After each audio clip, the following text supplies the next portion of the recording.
It is that time again. Games Workshop has recently announced a new edition of Warhammer 40,000. What does that mean? How should we prepare with the head start that they have given us from the time that they have announced it until the time that it actually releases? And are there any useful pieces of advice that I might have in relation to my past experience involving this? Let's check it out.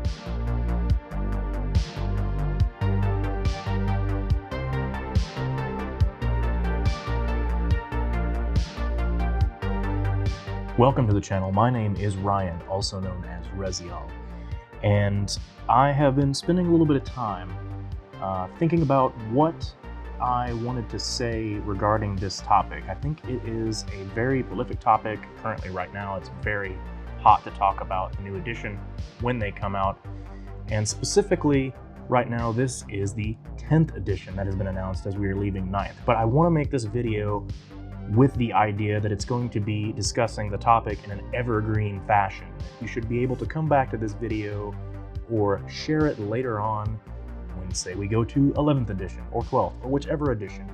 And even maybe as it might relate to a different game system if it applies. So the idea being that I think that there's some information that stays the same each time we do this type of dance as Games Workshop or any other company announces that they're going to change things up with their core rules. So I actually began this game many years ago now. I am not the oldest player that many people will know as far as experience, but I'm not a new player by any stretch. I began the game largely in 5th edition. Although I have my original army being Dark Angels, and I have played that out of the 4th edition codex all the way through every edition, with some hiatus from the army, as I have multiple armies and I've done some things, but I've always collected it and stayed with that army and changed with it each time. And when I was newer to the hobby, I generally reacted to the changes in the edition, very much as any newer person or younger person would do, and I would be excited or frustrated at any little tidbit of information that they would give out, and especially with the internet and how people react to things on the internet, either too positively or too negatively or conspiratorially. The tendency was there to go along with that. Thankfully, over time, as you would hopefully expect, I have matured, I hope, to now sort of take a step back and be a little bit less reactionary, at the least, I would hope. And so my outlook on this is that you have 2, 3, maybe even 4 months. So we expect a release drop of the edition anywhere from June to August based on past releases that have been common for Games Workshop as relates to Warhammer 40,000 edition changes. And of course we expect a starter box, new models, new rules, and all this. And of course they've given us information over the last week and a half or so since the announcement that there will be particular rules changes, model changes, datasheet changes, and pretty big shakeups to things. And so people are in the middle of rampant speculation. First, before they had a lot of this leaked information, or not leaked information, but released information from the Warhammer community. And then as more of that came out, it was tacking and adding on.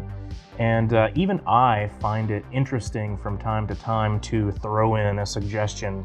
Maybe this could mean, this particular bit of information could mean this, that they could say. Maybe it's this, maybe it's that. What I think is useful about that is purely a bit of entertainment. I don't like to take it particularly far, and I don't like to put any hopes on it. And so I'm going to spend this time giving a slight bit of let's see, what do I say? Unsolicited advice to anyone which is to say, don't put any expectations on it.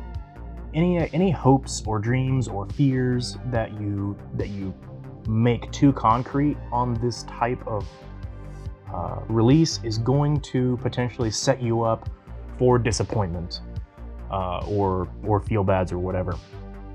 It is probable that they will make changes to the game that you like and that you don't like.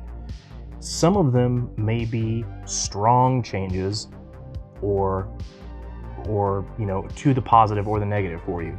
Some people may love the whole thing and some may hate the whole thing, and you're going to run into that whole range online.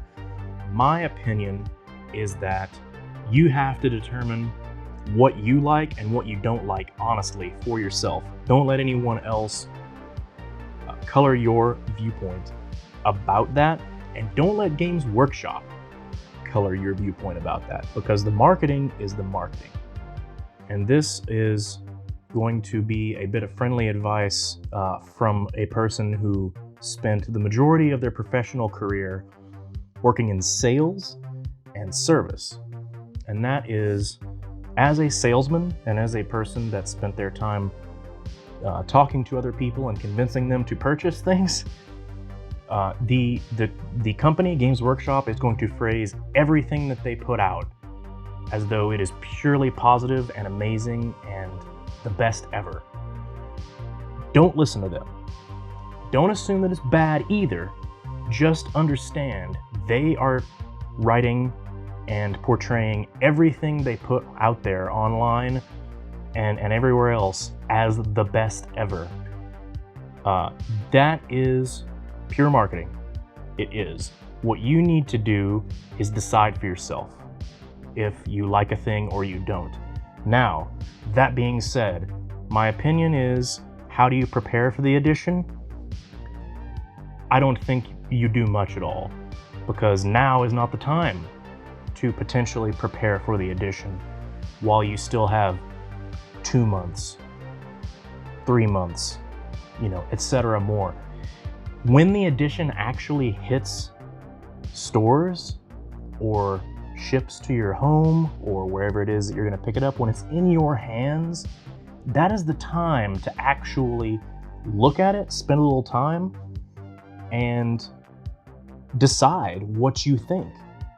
Don't, not listening to their marketing and not listening to someone else's opinion, but go through it yourself.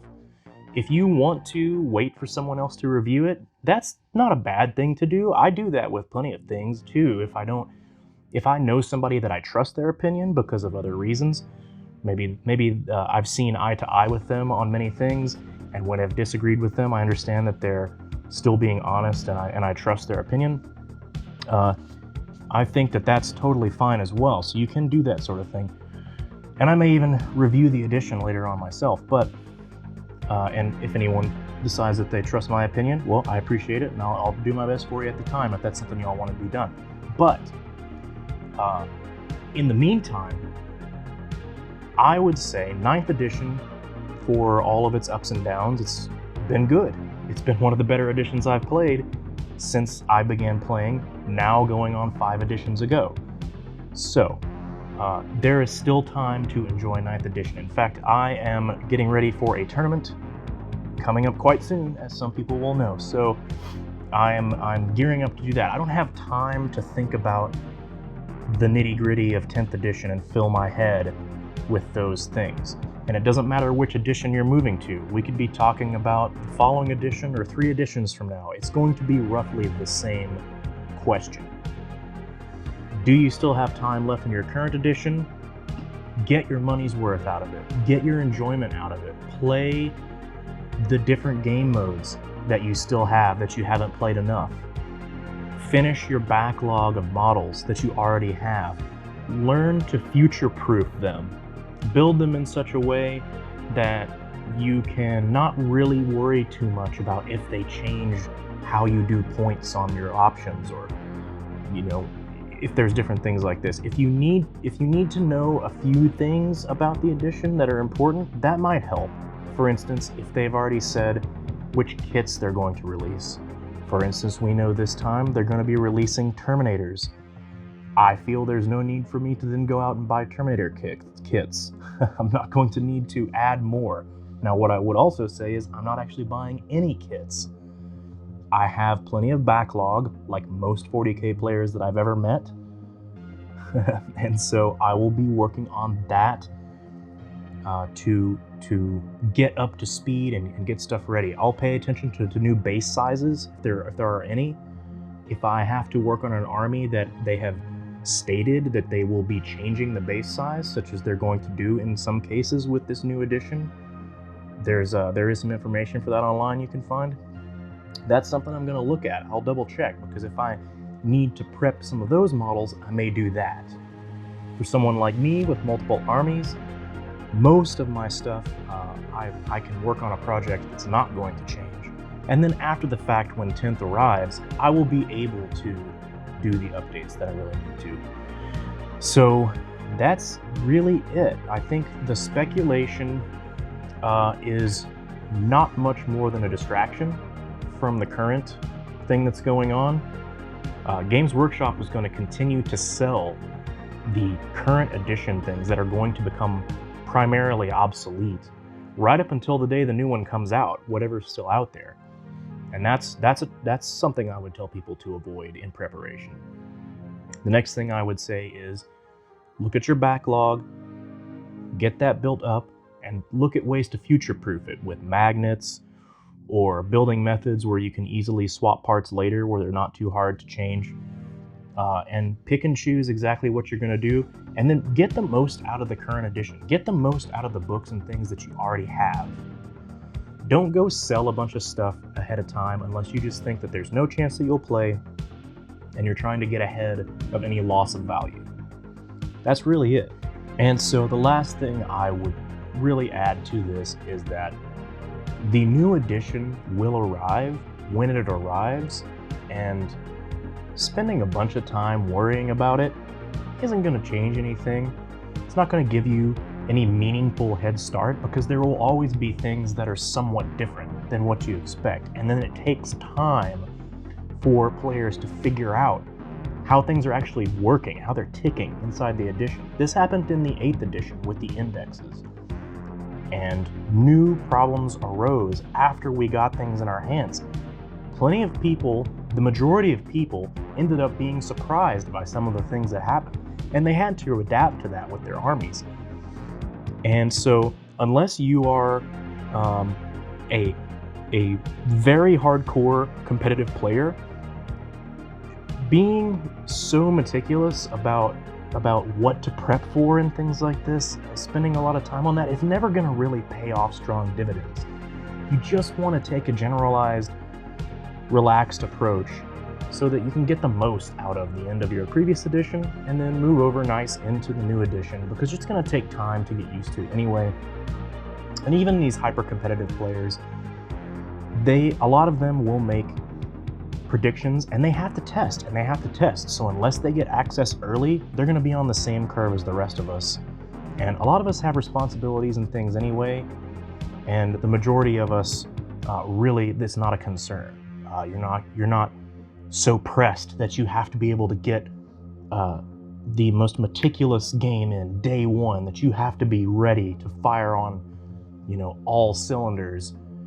Really, most people I know are just going to go out and try to get some good test experience. And they may not even do it day one. They may have some time to read, and they may not even have the time to read. Maybe they get it, and it sits on a shelf for a few days or a week or 2 weeks, and then, they have some time to get to it and stuff like that. So just take stock of what type of player you are, and how badly you really have to be super tight on being prepped for 10th edition before it hits. So I would just say do what's the best value for you. If you want to speculate a bit for fun, do it for fun, but don't get worked up about it. Don't go doom and gloom. Don't be hyper optimistic because the marketing tells you to do so, and people on the internet are like, oh, you should just love things because you should. No. Wait and see for yourself. Have your critiques if you have them when the time comes. But don't be negative when you don't have to be, and make sure you get the use out of your previous edition, and enjoy your hobby. And that is it. If you are getting value out of the content, please do consider hitting that like button, share with friends, subscribe, hit the notification bell to be aware of new content coming out on the channel, and check out the other social media on Instagram. That is at littleiao. That's LITTLEIAO. And that is it for now, y'all. Have a good one.